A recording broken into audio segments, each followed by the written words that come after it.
Assalamualaikum warahmatullahi wabarakatuh. Pada kesempatan ini kita akan mendalami pelajaran Taharah. Sebelum kita masuk kepada permasalahan Taharah itu, perlu digambarkan bahwa Islam, ajaran yang dibawa oleh Rasulullah Sallallahu Alaihi Wasallam, itu memang luar biasa. Seluruh aspek kehidupan diatur sedemikian rupa, bagi yang mengikuti aturan itu dia akan selamat.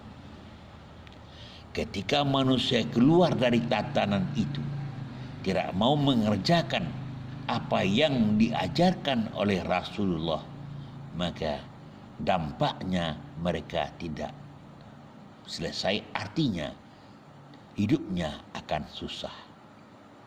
Susah pengertiannya terlalu apa? Ada susah lahir, ada susah batinnya.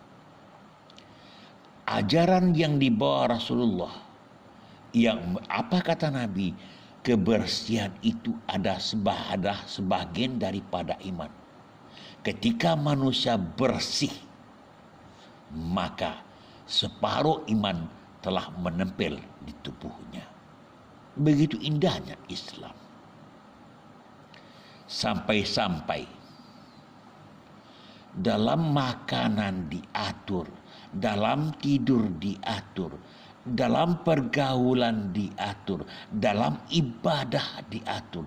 Apapun jeniskan kehidupan kita yang kita kerjakan, itu ada aturannya. Kebanyakan masalah kebersihan.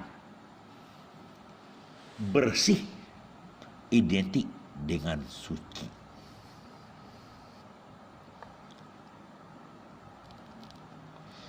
Berbanggalah kita sebagai umat Islam,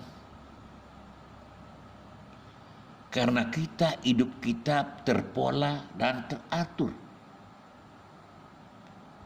Ketika kita siap makan, kita harus mencuci tangan. Sebelum makan, masuk WC, keluar WC.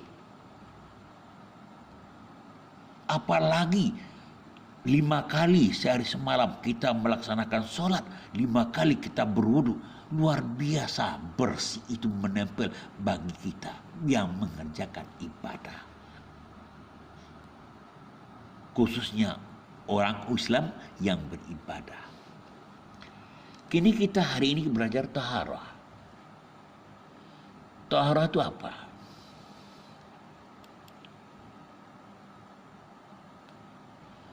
Taharah itu bersuci.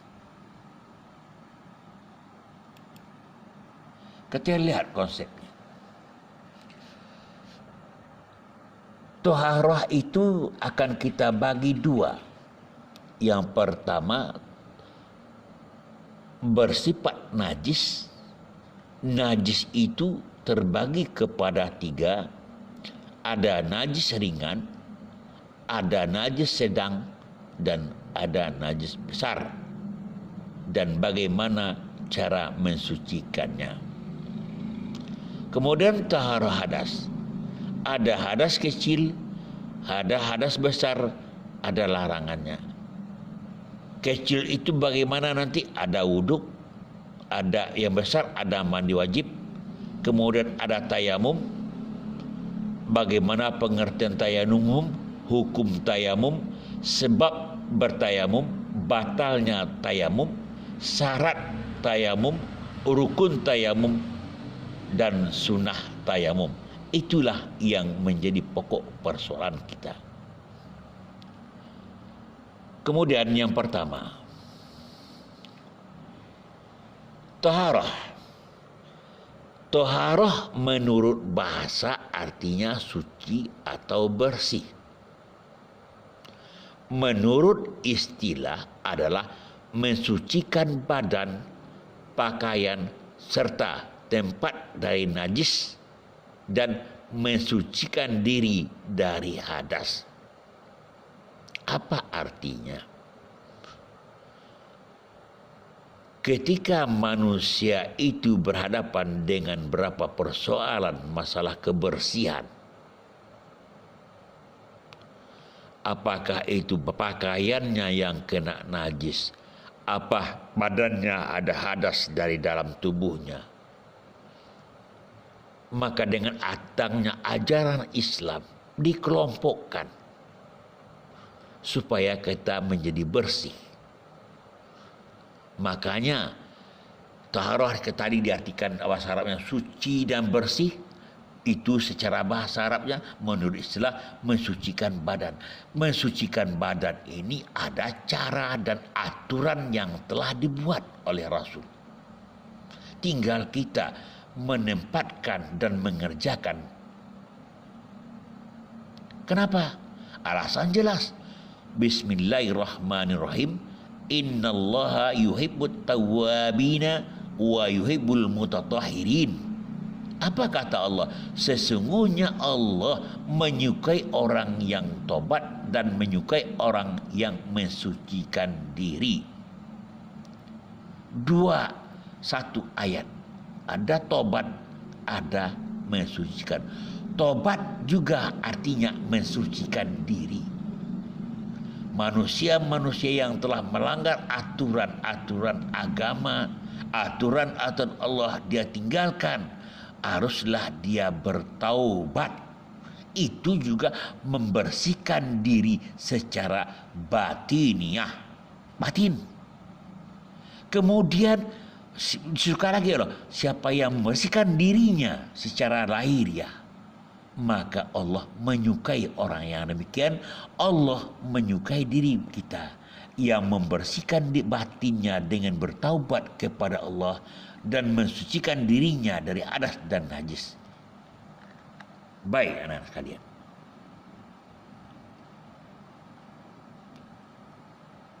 kita masuk pada hadas. Hadas dan cara mensucikannya.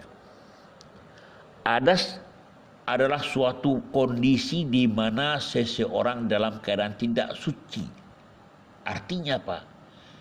Ketika kita, ini kita dalam posisi yang seperti ini, tidak tahu. Ternyata kita tidak suci. Apa yang tidak suci? Bisa jadi pakaian kita, tubuh kita. Menurut apa? Menurut kita, tidak menurut ketentuan syara. Bagaimana kita melihatnya? Dibagi secara agama. Ada hadas itu yang bersifat hadas kecil, ada hadas itu bersifat besar. Kita lihat.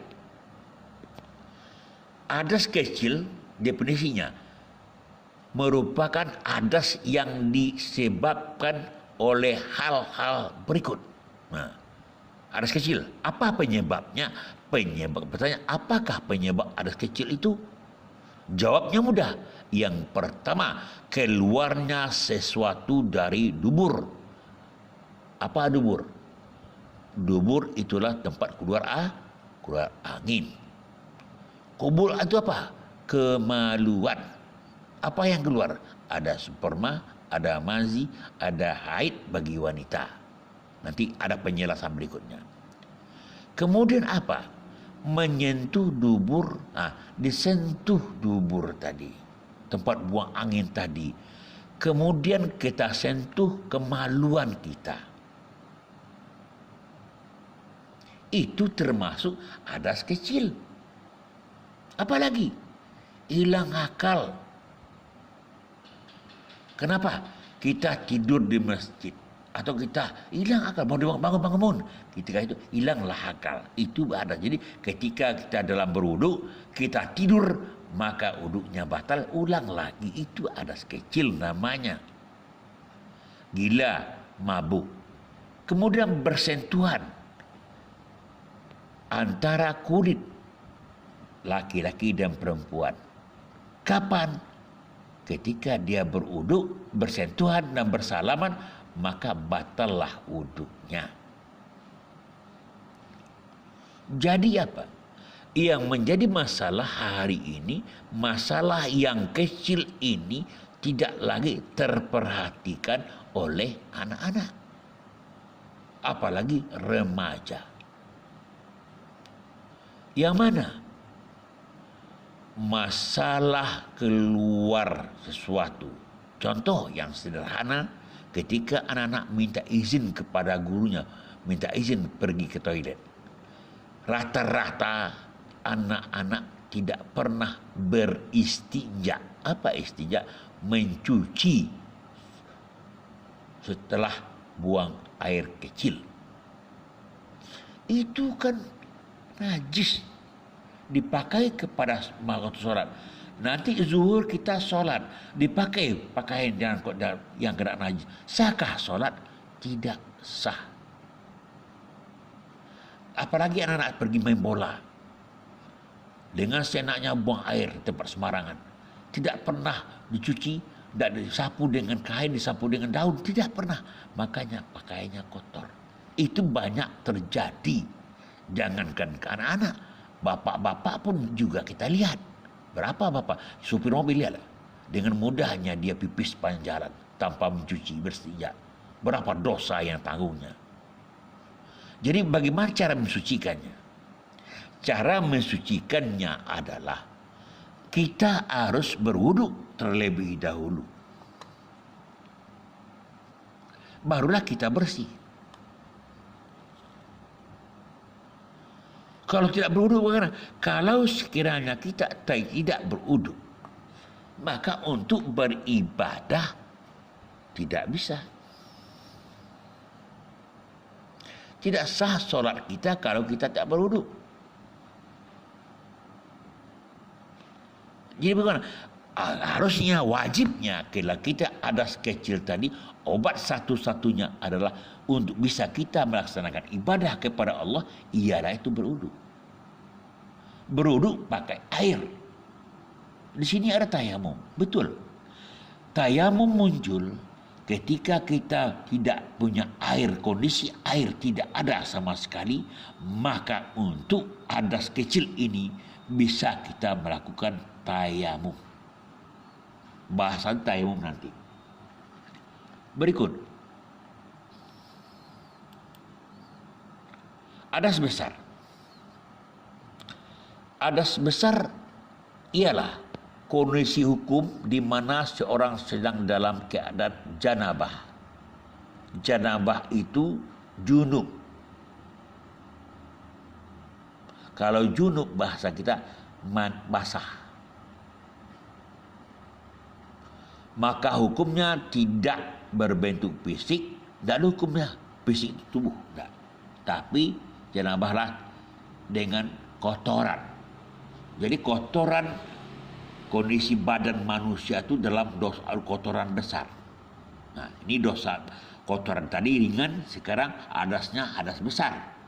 Jadi kondisi kita manusia dalam kondisi hadas yang berat. Apa yang hadas berat tadi? Nah, ini dia. Merupakan hadas yang disebabkan oleh hal-hal berikut. Berhubungan suami istri. Itu antara bapak dan ibu. Nah, itulah harus janabah, harus ada mandi wajibnya. Kemudian datang bulan bagi wanita. Datang bulan ini adalah haid bagi wanita. Allah memberikan kepada manusia, khususnya wanita, keistimewaan. Dalam 1 bulan dia bisa diberi waktu 1 minggu oleh Allah untuk istirahat, untuk tidak melaksanakan ibadah. Itulah kelebihan wanita. Salah satu kelebihan wanita, diberi keringanan oleh Allah. Tapi kerja wanita berat. Itu berat. Darah yang keluar itulah menstruasi. Wanita yang dalam tidak boleh sholat selama dia darahnya keluar. Ada keluar darah nifas habis melahirkan, habis melahirkan, ibu-ibu tidak dibenarkan sholat. Kenapa? Jawabannya banyaknya darah nifas bagi wanita sehabis melahirkan. Ibu-ibu kita waktu melahirkan kita, banyak darah yang keluar. Darah yang keluar itu selama lebih kurang 40 hari. Dinamakan darah nifas. Selama itu, ibu-ibu yang melahirkan anak tidak dibenarkan oleh syariat Islam untuk melaksanakan ibadah. Kemudian keluar mani.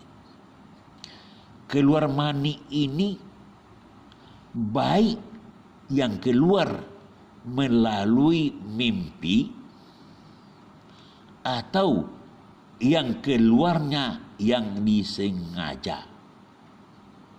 Nah, di sini banyak persoalan. Waktu pesantren kemarin, remaja bertanya, "Pak, bagaimana dengan kami laki-laki?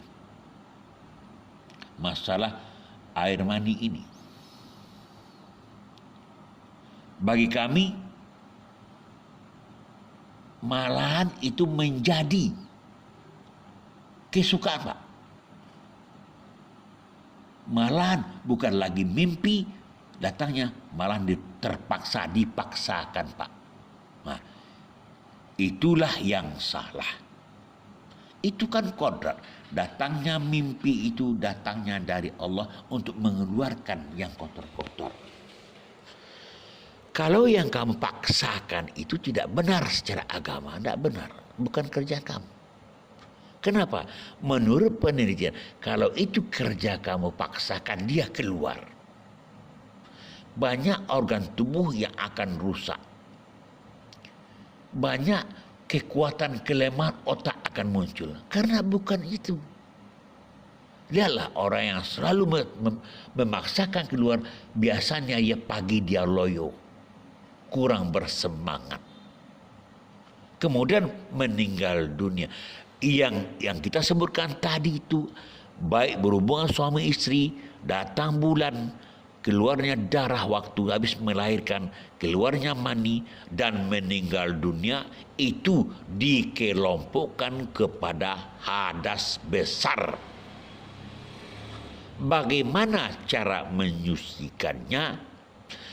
Mandi wajib. Bagaimana cara mandi wajib? Nanti pada bab mandi kita bahas.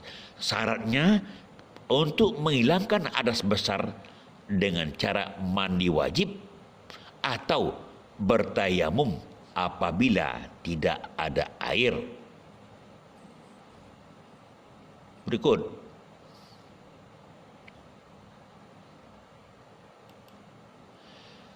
Najis.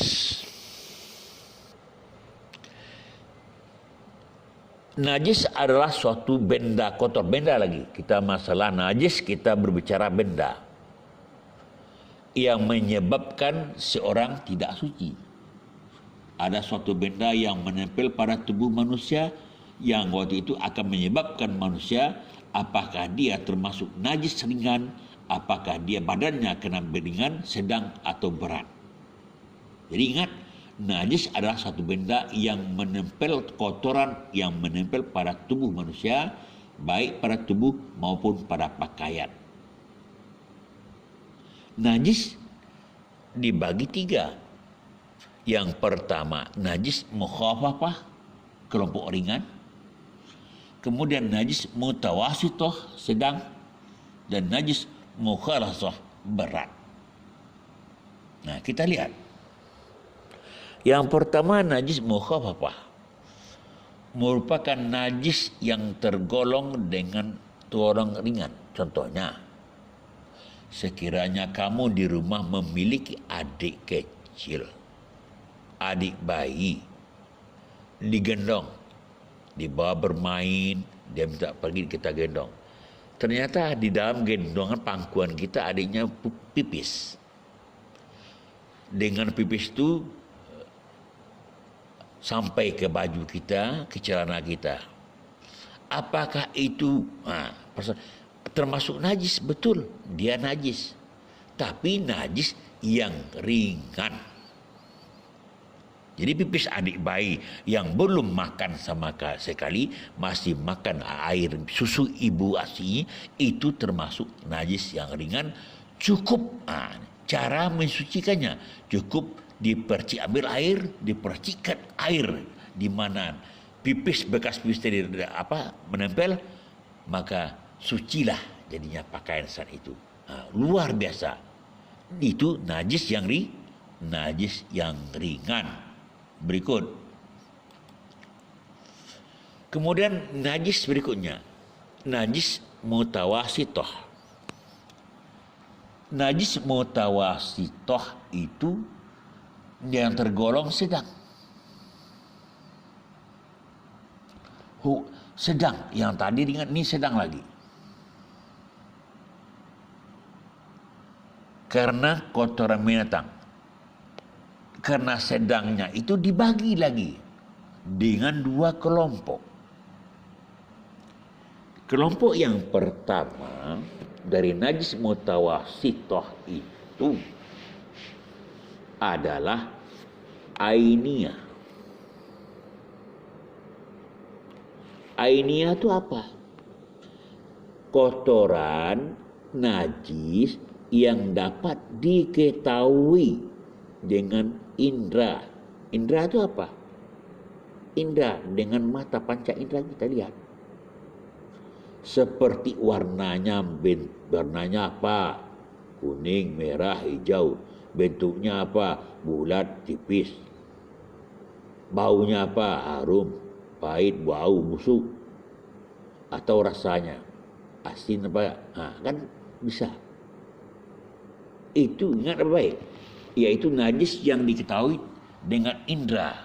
Indera itu penglihatan mata kita, pembaunan kita. Kalau dapat, contoh, kamu bermain di bawah pohon kayu. Selesai pegang, ada menempel di pakaian kamu kotoran. Apakah itu kotoran anjing? Itu lagi. Apa itu kotoran ayam? Apa burung? Kamu duduk bawah pohon kayu, kamu tidak tahu. Dilihat bentuknya, ini bentuknya kotoran burung. Ini bekas kuahnya, kuahnya itu bakso. Ini pasti bakso tadi. Kamu tahu, ini pasti bakso atau tahi ayam. Tahu pasti ini kuahnya lontong. Ya, caranya mensucikannya dicuci dengan air yang mengalir. Dibuka baju,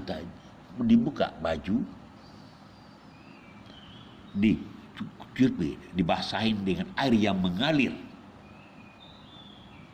Mengalir itu sekarang dua macam. Kalau kita di sungai, dia mengalir dari atas ke bawah. Bolehkah kita mencuci dari keran? Boleh, karena dia mengalir dari atas ke bawah. Jadi dicuci dari cuci, dia mengalir dari atas, cuci. Dengan apa? Sampai hilang warna. Kamu betul-betul bersih, hilang warnanya tadi, hilang bentuknya, hilang baunya. Sekali lagi, pahami, najis mutawasitoh yang pertama dibagi dua. Yang pertama ainiyah. Ainiyah bisa dilihat oleh panca indera kita. Berapa panca indera kita? Ada mata, ada hidung, ada apa? Panca indera kita dilihat bisa, dirasakan bisa. Bagaimana cara mensucikannya? Dicuci di air yang mengalir, dengan syarat yang kedua harus hilang seluruhnya. Hilang warna, hilang bentuk, hilang rasa, hilang bau. Kemudian najis mutawasitoh hukmiyah. Najis ini tidak diketahui oleh panca indera kita. Itu perbedaan, ingat. Tidak diketahui oleh panca indera kita, baik bentuk, warna, bau, rasa. Namun kita yakin najis tersebut ada. Bentuknya menempel di tubuh kita, tidak tahu, tidak bisa dirasakan, tidak bisa tapi kita yakin ada kotoran di baju kita. Nah, itu ada yang ringan lagi, sedang. Maka cara satu-satunya adalah tetap dicuci dengan air yang mengalir, tidak perlu lagi, tidak tahu sah, hilang bau, hilang rasa, tidak perlu. Yang jelas dicuci dengan air yang mengalir, harus hilang, tidak harus mengalir tanpa harus hilang warna, bau, dan rasanya. Perbedaan dan persamaan mutawasitoh. Yang pertama kita bahas persamaan mutawasitoh, sama-sama dicuci dengan air yang mengalir. Kemudian perbedaannya, najis mutawasitoh ainiyah bisa dilihat dan dirasa oleh panca indera. Najis mutawasitoh ukmiyah tidak bisa dirasa dan dilihat oleh panca indera. Berikut, najis yang berikutnya, najis mukhalazah. Najis mukhalazah adalah najis yang tergolong berat. Berapa beratnya? 10 kilo, 3 kilo, 4 kilo? Tidak. Najis tidak bisa ditimbang dalam kiloan. Tapi najis dapat dilihat dari bentuknya. Bersumber dari mana najis itu? Kalau bersumber dari anjing dan babi, sementara anjing dan babi secara Islam haram dimakan oleh umat Islam. Makanya najis yang tergolong berat, yaitu najis yang bersumber dari anjing dan babi. Jilatannya juga, air kencingnya, kotornya, najis berat. Di sini ada persoalan. Umat Islam memang tidak boleh dilarang memelihara anjing. Kenapa? Seorang rumah dalam hadis yang ada, rumah yang memelihara anjing, malaikat tidak akan pernah naik ke rumah orang yang memelihara anjing. Ada yang bertanya, kami Pak, orang tua akan berburu. Ya silakan berburu, nggak apa-apa. Tapi dengan ketentuan boleh. Peliharalah anjing itu, tapi tidak serumah dengan kita. Tapi nyatanya anjing itu hari ini serumah dengan kita. Kotoran anjing najis, jilatan anjing najis. Boleh memelihara anjing itu boleh, tapi jangan satu atap dengan kita. Bedakan atapnya boleh. Tapi walaupun berbeda atap nanti, ingat jilatan anjing termasuk najis yang berat. Lagi, ada bapak kakek kamu di kampung yang suka berburu babi.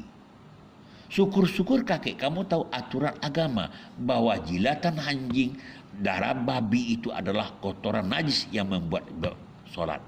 Ketika dia solat tidak dia bersihkan, maka solatnya tidak terima. Kenapa?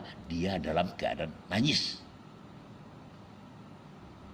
Bagaimana sekiranya mensucikannya kalau kita kena jilatan anjing atau babi tadi disuci dengan air sebanyak 7 kali. Bagaimana cara mensuci dengan air? Pertama dicuci tangan kita. Mana yang kena najis? Tangan kita kena najis, kaki kita kena najis, mama. Kaki yang kena najis itu dicuci. Cuci pertama dengan air digosok. Cuci kedua, ulang lagi. Sudah tu ulang ketiga sampai 7 kali ulang cucinya. Setelah itu barulah terakhir ambil segenggam tanah, diletakkan di situ, dimulai digosok-gosok yang terkena najis tadi. Baru terakhir disiram, maka hilanglah najis itu, bebaslah kita dari najis babi tadi. Sekarang yang terakhir, apa perbedaan adas dan najis? Adas itu berupa perbuatan atau tindakan, sementara najis berupa benda di luar tubuh. Apa maksudnya? Adas itu adalah berupa perbuatan kita, tingkah laku, tindakan kita. Sementara najis datangnya dari luar. Contoh, buang angin dari dalam, buang angin besar, air besar, menyentuh kemaluan, tidak mengeluarkan darah, mengeluarkan tidur, mengeluarkan darah habis haid. Itu datangnya dari dalam. Maka itu dibagi dia. Mana dia hadas besar, mana dia hadas kecil. Sesuai yang kita jelaskan di atas. Cara mensucikannya, ada pertanyaan, bagaimana mensucikan adas itu? Ada 3. Yang pertama, ada yang sifat berwuduk, yang adas ringan, mandi wajib, adas besar, dan sekiranya air tidak ada, maka berlakulah bertayamum. Begitu juga najis.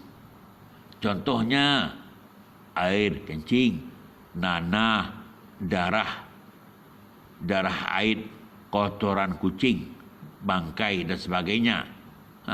Najis itu dibagi ringan. Ada mukhafafah, ada najis mutawasithah, ada najis mukhallasah. Cara mensucikan cukup dengan membersihkan sesuai dengan tingkatan najisnya tadi. Najis mukhafafah bagaimana tadi di atas? Cuci dengan air. Najis mutawasithah dicuci dengan air yang mengalir. Kemudian najis